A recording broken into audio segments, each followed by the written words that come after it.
بسم الله الرحمن الرحيم. الرحمن علم القرآن خلق الإنسان علمه البيان.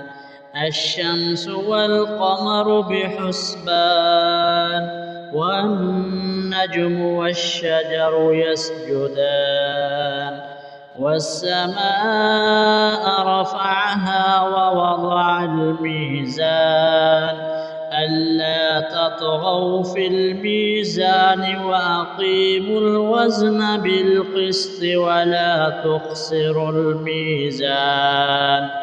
والأرض وضعها للأنام فيها فاكهة والنخل ذات الأكمام والحب ذو العصف والريحان. فبأي آلاء ربكما تكذبان؟ خلق الإنسان من صلصال كالفخار وخلق الجان من مارج من نار. فبأي آلاء ربكما تكذبان؟ رب المشرقين ورب المغربين. فبأي آلاء ربكما تكذبان؟ مرج البحرين يلتقيان بينهما برزخ لا يبغيان. فبأي آلاء ربكما تكذبان؟ يخرج منهما اللؤلؤ والمرجان. فبأي آلاء ربكما تكذبان؟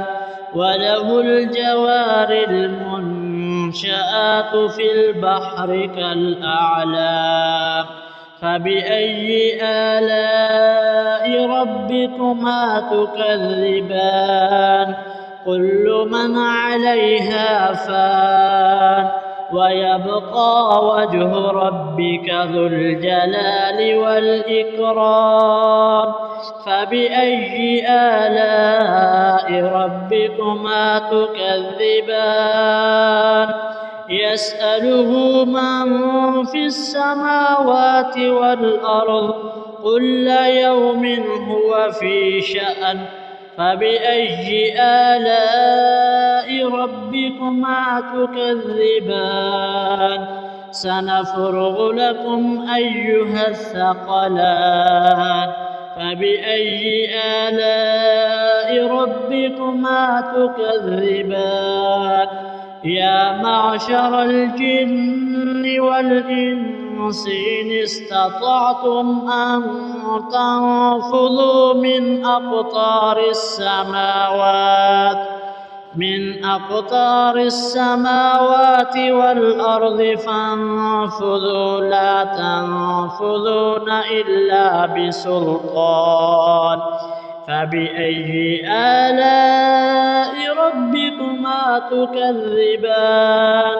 يرسل عليكما شواظ من نار ونحاس فلا تنتصران. فبأي آلاء ربكما تكذبان؟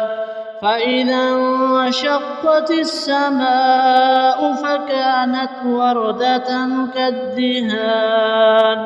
فبأي آلاء ربكما تكذبان؟ فيومئذ لا يسأل عن ذنبه إنس ولا جان. فبأي آلاء ربكما تكذبان؟ يعرف المجرمون بسيماهم فيؤخذ بالنواصي والأقدام. فبأي آلاء ربكما تكذبان؟ هذه جهنم التي يكذب بها المجرمون يطوفون بينها وبين حميم آن فبأي آلاء ربكما تكذبان ولمن خاف مقام ربه جنتان فبأي آلاء ربكما تكذبان ذواتا أفنان فبأي آلاء ربكما تكذبان فيهما عينان تجريان فبأي آلاء ربكما تكذبان فيهما من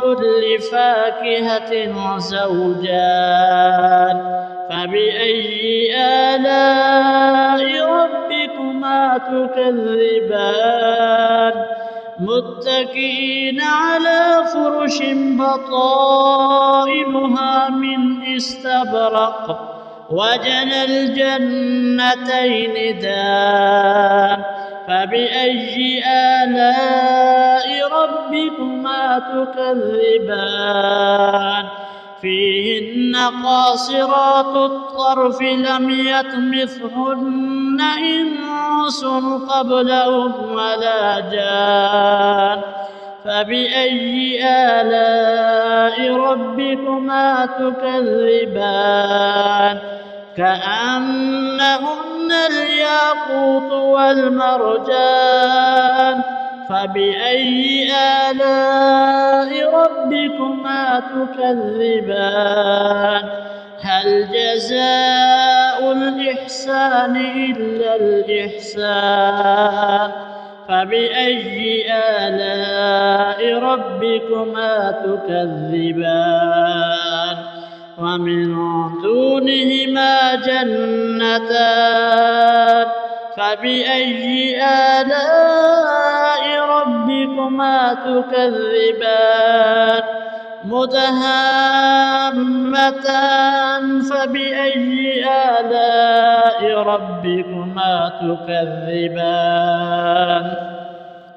فيهما عينان نضاختان فبأي آلاء ربكما تكذبان فيهما فاكهة ونخل ورمان فبأي آلاء ربكما تكذبان فيهن خيرات حسان فبأي آلاء ربكما تكذبان حور مقصورات في الخيام فبأي آلاء ربكما تكذبان لم يطمسهن إنس قبلهم ولا جان فبأي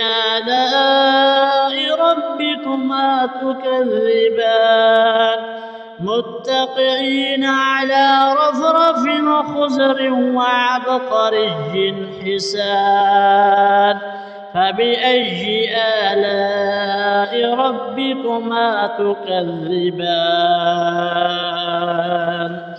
تبارك اسم ربك ذي الجلال والإكرام